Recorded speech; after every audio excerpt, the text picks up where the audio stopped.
like to add that in the film we interviewed Bernard Lietaer, who was a currency trader, and he was also in the central bank in Belgium.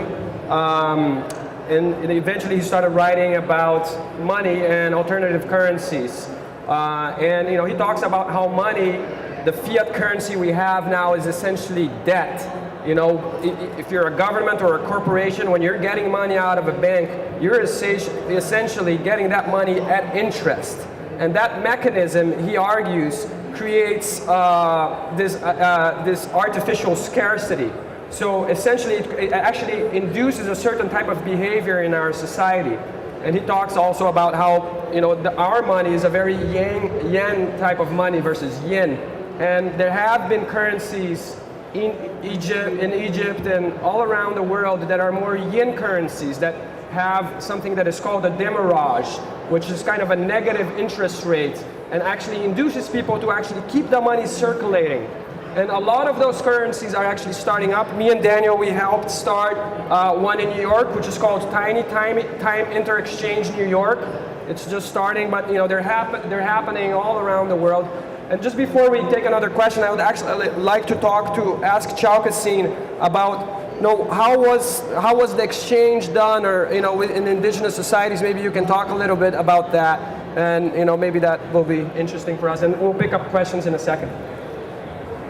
Well, I don't speak for all Native people across the planet, nor in Turtle Island, or what you all call America, United States, but I do know that what we used was not ownership in the sense that you owned money or could buy anybody or anything else.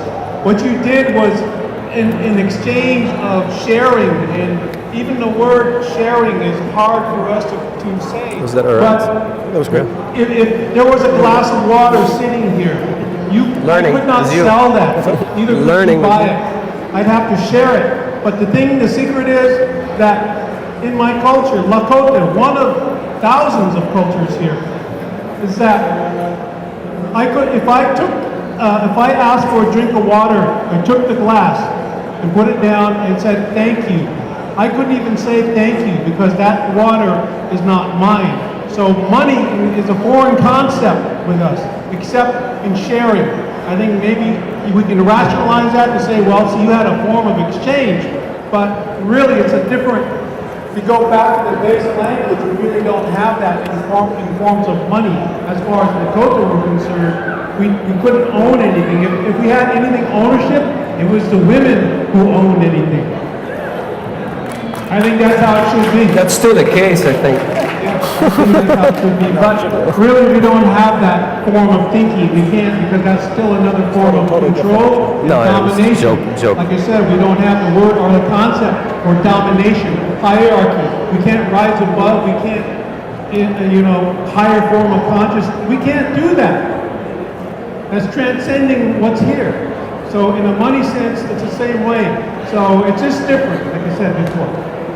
Thank you. Can we take another question from the... Is that mic working?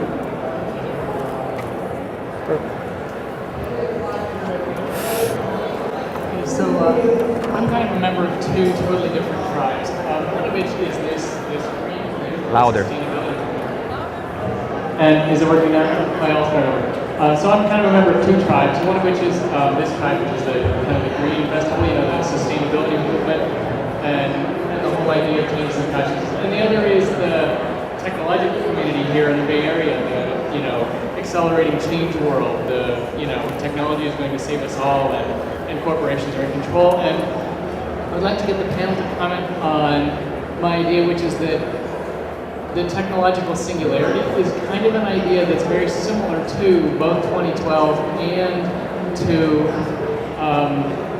the idea of collapse, which is also another huge meme in the green community, right? The idea that you can't keep going up the J curve forever because at some point it breaks.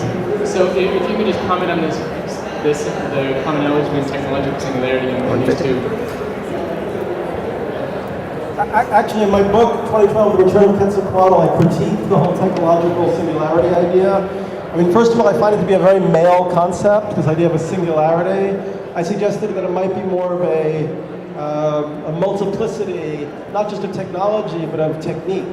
That actually this idea that we're going to meld or merge with technology, I think is actually kind of a regressive concept. And it's actually more like we have to, master, our technological projections and recognize where they're not serving us. I mean, personally, I don't see the end point of life to be like staring into these little screens all the time. Which is what I find myself doing, most people I know find themselves doing. That has to be a transition.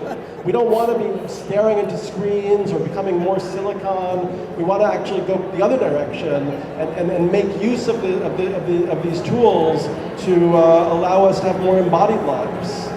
So I think there's a huge mistake in where this whole technological singularity thing is pushing us, personally.